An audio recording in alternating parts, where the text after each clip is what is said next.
In fact, a few weeks later, after the INGGRIS celebration, the policy of freedom of learning was immediately rolled out.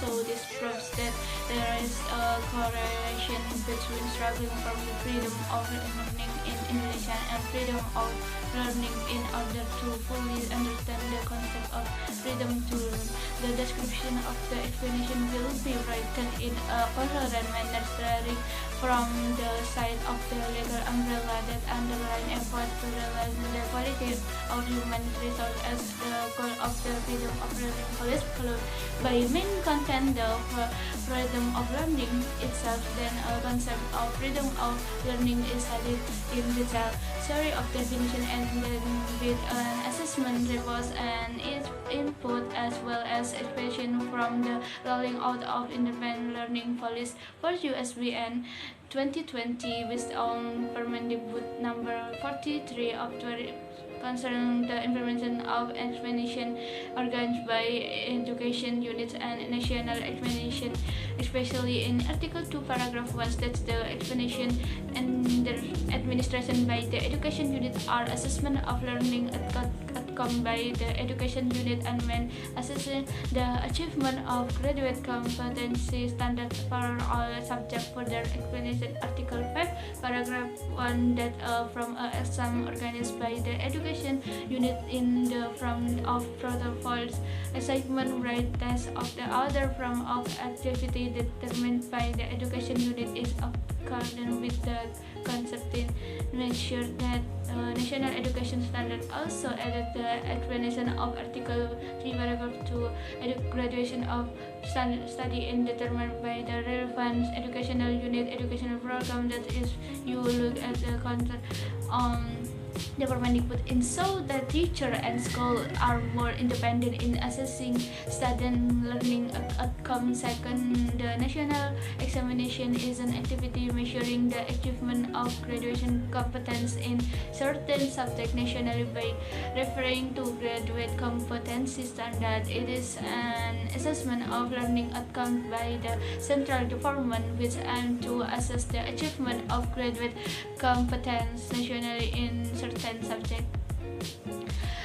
Regarding the implementation of the 2020 UN and stated by the Minister of Education and Culture, this is the last UN activity in 2021 in UN will be replaced with other term, namely minimum competence assessment and character survey. The assessment is intended to measure the ability of students to reason using language and literacy, the ability to reason using mathematics or numbers, and strengthening character education.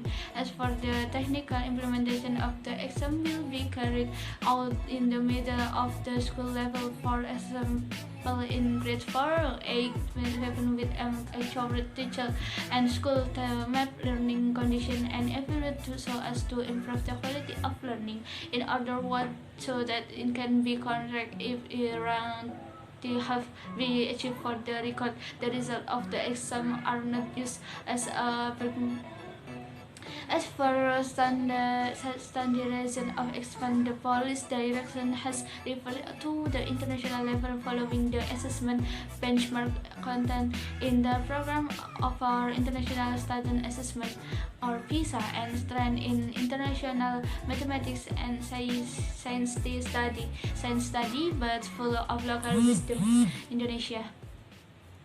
Competence PISA is more focused on assessing reading, math, and science skills, which is applied to countries that are member of the Organisation for Economic Cooperation and Development, while for teams competence it places more emphasis on assessing math and science abilities as indicator quality of education, which is part of the International Association for the Evaluation of Educational Achievement based in Boston, United Regarding the minimum competence assessment and character survey, it is intended that each school can determine a learning model that is more suitable for student region and the learning needs. And the minimum competence assessment is not as right as the national examination and set by the Regional of Kitika Supriano.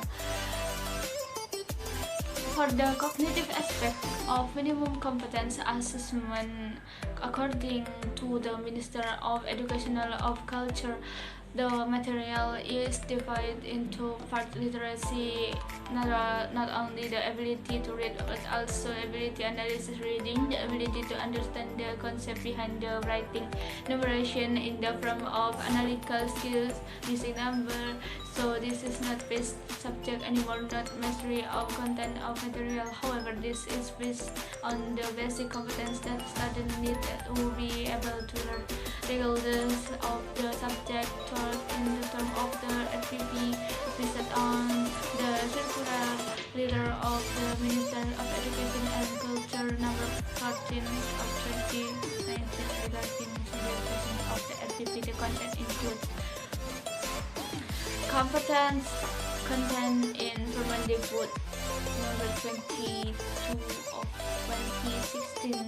The core competence are learning, objective learning, step and assessment that must be carried out by teacher, while the rest are only complementary. And school subject teacher group in school teacher working group, subject teacher meeting, KKG or MDMP, and individual teachers can freely choose, create, use, and develop lesson plans from independently from maximum learning success student. The RPP and has been made can be used and can be adjusted according to the profession refers to in number 1 and 2 and 3 if loosely and content of the circular letter of the Minister of Education and Culture. It can be interpreted and the profession is more simplified by trimming several competence teacher of giving create, use, and develop lesson plan format, because teaching know the